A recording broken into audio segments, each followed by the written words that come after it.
नमस्कार दोस्तों, कैसे हैं आप सभी। आशा है सतगुरु कबीर साहिब की दया से आप सभी कुशल मंगल होंगे और उनके दोहों का आनंद लेकर अपना कुछ समय उनके बताए गए दोहों से अपने जीवन में कुछ बदलाव भी ला रहे होंगे। ये जो वीडियो मैं बना रहा हूँ दोस्तों, ये सभी आप सभी दर्शकों के लिए तो हैं ही जो कबीर जी के बताए गए दोहों के प्रशंसक हैं, परंतु ये मैं अपने लिए भी बना रहा हूँ और उनके दोहों से अपना जीवन जो पहले मैं ऐसे ही व्यर्थ में बिता रहा था, उसको अब उनकी अमृतमयी वाणी से कुछ सार्थक बनाने का प्रयत्न कर रहा हूँ। कबीर जी ने हमेशा ही इस जीवन को बहुत ही अनमोल कहा है दोस्तों, और बार बार उन्होंने इस बात पर जोर दिया है कि ये मनुष्य जीवन बस एक बार ही मिलता है और हमें ये मिला क्यों है, उसका सिर्फ और सिर्फ एक ही उद्देश्य है दोस्तों कि हम इस जीवन में अच्छे कर्म करें, अपनी मेहनत से, ईमानदारी से अपने सांसारिक जितने भी सांसारिक कार्य हैं उनको करें और उनके साथ साथ सबसे जरूरी उस परमात्मा के नाम का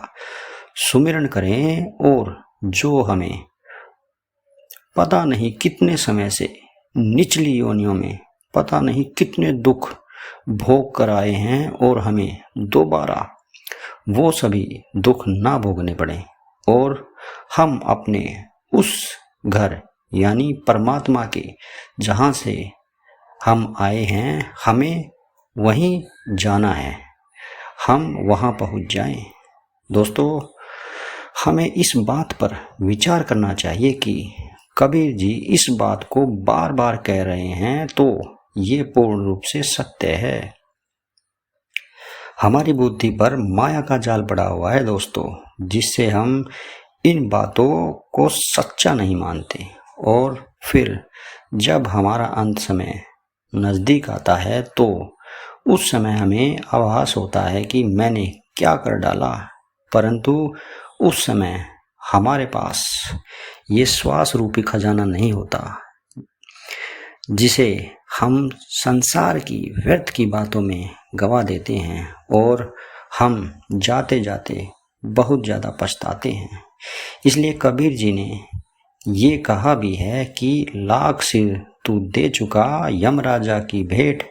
एक सिर तूने ना दिया नारायण के हेत। अर्थात पता नहीं कितनी बार हमने जन्म लिया और हर बार हमारे प्राण काल ने हर लिए, परंतु इस बार हमें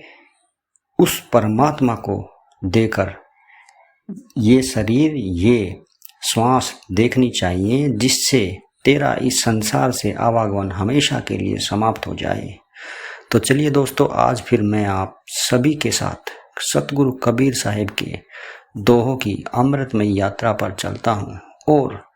अपना कुछ समय उनके कहे गए दोहों से अपना कुछ भला करने की कोशिश करता हूँ। जो उगे सो आठवे, फूले सो कुमिलाए, जो चुने सो ढही पड़े, जामे सो मरी जाए। दोस्तों, कबीर जी इस दोहे के माध्यम से हमें ये कहना चाहते हैं कि इस संसार में कुछ भी स्थायी और स्थिर नहीं है। यहाँ काल के अनुसार सभी को अपने कर्मों के हिसाब से सभी का उदय अर्थात जन्म होता है और जब उसका समय पूरा हो जाता है तो उसका अस्त भी होता है, अर्थात वह मृत्यु को प्राप्त हो जाता है।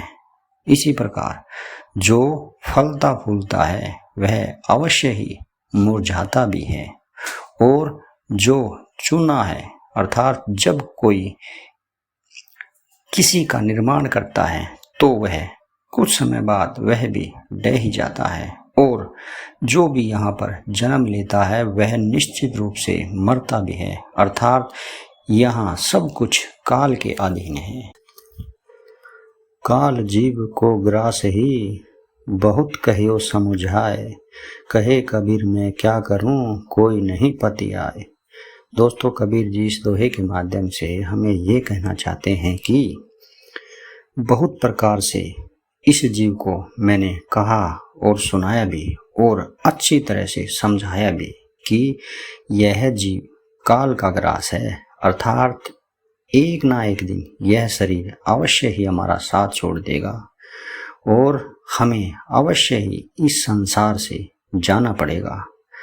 आगे कबीर जी कहते हैं कि मैंने तो हर किसी को यह बात बार बार समझाई कि हमें इस संसार से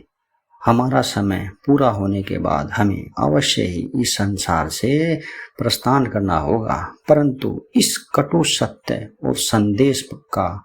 इस जीव पर कोई किसी तरह का प्रभाव नहीं पड़ा। झूठे सुख को सुख कहे, मानत है मनमोद, जगत चबेना काल का, कछु मुट्ठी कछु गोद। दोस्तों, कबीर जी इस दोहे के माध्यम से हमें ये समझाना चाह रहे हैं कि मनुष्य इस संसार के झूठे सुख को देखकर और इसकी झूठी चकाचौंध रोशनी को देखकर इसमें लिप्त हो जाता है और बहुत ही ज़्यादा अपने आप में खुश रहता है और उत्सव मनाता है, परंतु उसे ये नहीं पता कि ये सुख माया का एक छलावा है जो हमें इसमें फंसाकर हमें अपने असली मकसद से भटका देता है और हम अपना ये बहुमूल्य श्वासों का खजाना जो उस परमात्मा ने हमें अपना सुमिरन करने के लिए दिया था उसे ऐसे ही व्यर्थ में गंवा देते हैं। आगे कबीर जी कहते हैं कि यह सारा संसार ही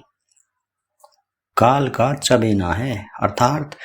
जैसे हम सूखा भुना हुआ चना चबाकर खाते हैं जो खाने में बहुत ही स्वादिष्ट होता है और खाने में उसे बहुत ही ज़्यादा आनंद आता है, ठीक उसी प्रकार से ये जीव भी काल का ही ग्रास है और इसे खाकर काल को बहुत ही ज़्यादा परम शांति मिलती है, अर्थात जीव को मृत्यु देकर उसे परम सुख मिलता है। तो यहाँ कुछ तो जीव उस काल की गोद में हैं और कुछ उसकी मुट्ठी में हैं। मुट्ठी में अर्थात जो जीव मर चुके हैं या जिनका अंतिम समय बहुत ही नज़दीक है, और गोद का मतलब है जिनका जो बहुत ही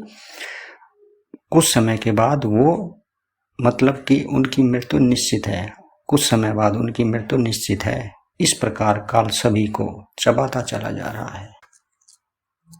चहुं दिस ठाढ़े सूरमा, हाथ लिए हथियार, सब ही यह तन देखता, काल ले गया मार।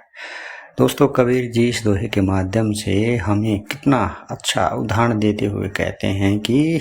वो काल कितना शक्तिशाली और महाप्रबल है कि जिनके चारों दिशाओं में अपने हाथों में बड़े बड़े हथियार लिए हुए शूरवीर सतर्क खड़े रहते थे, अर्थात जिनके पास जाना तो दूर उनके पास जाने की कोई सोच भी नहीं सकता था। परंतु यह सब व्यर्थ हो गया जब सभी के देखते ही देखते वह महाबली काल आ गया और इस शरीर को मारकर प्राणों को हर के ले गया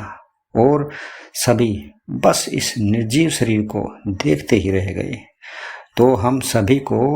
उनकी इस बात पर मन से बुद्धि से विचार करना चाहिए कि उन्होंने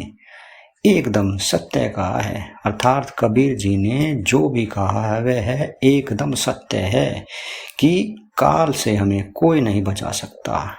हमारी मृत्यु निश्चित है। और उन्होंने बार बार एक बात कही है, केवल गुरु का शब्द ही हमें उससे बचा सकता है। इस बात पर हमें रत्ती भर भी संदेह नहीं करना चाहिए। तो हमें जितना जल्दी हो सतगुरु की शरण लेकर उस परमात्मा के नाम का सुमिरन करना चाहिए और अपने जीव के भले के बारे में सोचना चाहिए क्योंकि सिर्फ और सिर्फ बस एक यही मार्ग है जो हमें काल से बचा सकता है। तो दोस्तों, आपको आज का ये मेरा वीडियो कैसा लगा? अगर आपको अच्छा लगे तो आप इसको लाइक और शेयर ज़रूर कीजिएगा, और हाँ, मेरे चैनल को सब्सक्राइब ज़रूर कीजिएगा। तो दोस्तों, कल फिर मिलते हैं कबीर जी के कुछ ऐसे ही अमृतमयी दोहों के साथ। तब तक के लिए आप अपना ख्याल रखिएगा।